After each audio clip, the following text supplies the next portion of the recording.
Assalamualaikum warahmatullahi wabarakatuh. Kami dari kelompok 7 akan membahas tentang replikasi DNA.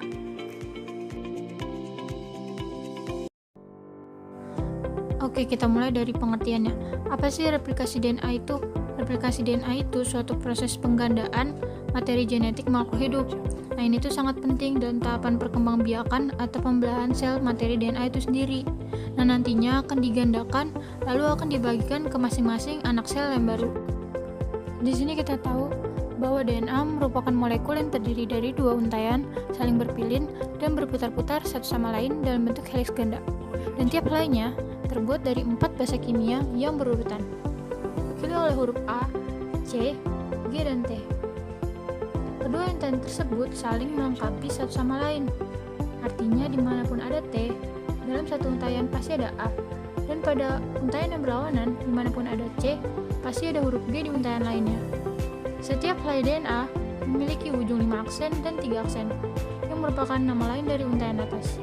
Tiap lainnya menuju ke arah saling berlawanan, sehingga lawan dari untaian atas yaitu ujung 3 aksen dan 5 aksen yang merupakan nama lain dari untaian bawah.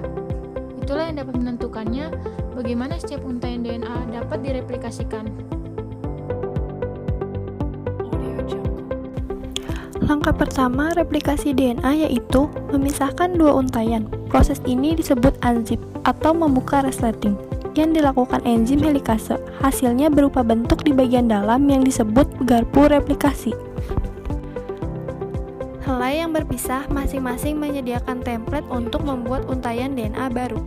Setelah tiap helainya berpisah, tiba-tiba datang enzim perimase yang mengikat untaian DNA bagian atas untuk memulai prosesnya dengan cara menarik nukleotida RNA dari luar ke dalam untuk dicocok-cocokkan seperti puzzle.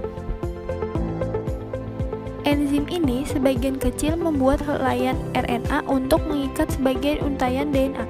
Bagian atas yang disebut primer, bagian tersebut merupakan pusat awal dalam pembentukan untaian DNA baru.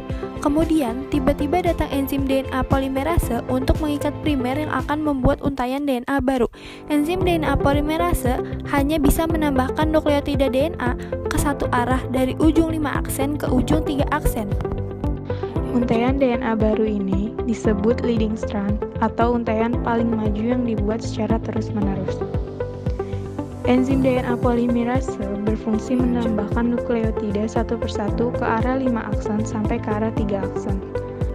Sedangkan pada bagian daerah lain di untaian bawah terdapat lagging strand atau untaian yang tertinggal, sehingga tidak dapat membuat terus-menerus seperti untaian di bagian atas.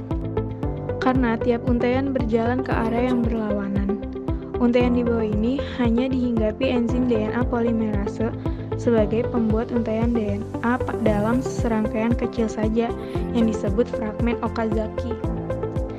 Setiap dari fragmen tersebut dimulai dengan pembentukan RNA primer oleh enzim primase. Kemudian, enzim DNA polimerase akan menambahkan nukleotida DNA dari luar mengikat DNA induk bagian bawah dari arah 5 aksen ke arah 3 aksen. Setelah itu, enzim primase akan menambahkan RNA primer kembali dengan jarak yang lebih jauh di daerah lagging strand. Lalu, fragmen Okazaki dibuat lagi oleh enzim DNA polimerase dan kemudian prosesnya diulangi lagi seperti tadi. Setelah DNA baru terbuat, enzim eksonuklease akan menghilangkan semua RNA primer di kedua DNA yang telah terbuat. Setelah itu, dilanjutkan lagi oleh enzim DNA polimerase untuk celah-celah yang kosong yang tertinggal. Terakhir, enzim DNA ligase menyegel tiap fragmen-fragmen DNA yang terbuat di kedua DNA yang membentuk heliks ganda secara terus-menerus. Setiap molekulnya, replikasi DNA terdiri dari satu untaian lama dan satu untaian baru. Maka dari itu, replikasi DNA digambarkan sebagai semi-konservatif. Nah, itu dia rangkaian dari replikasi DNA yang telah kami jelaskan. Sekian presentasi dari kelompok kami, kurang lebihnya mohon maaf. Wassalamualaikum warahmatullahi wabarakatuh.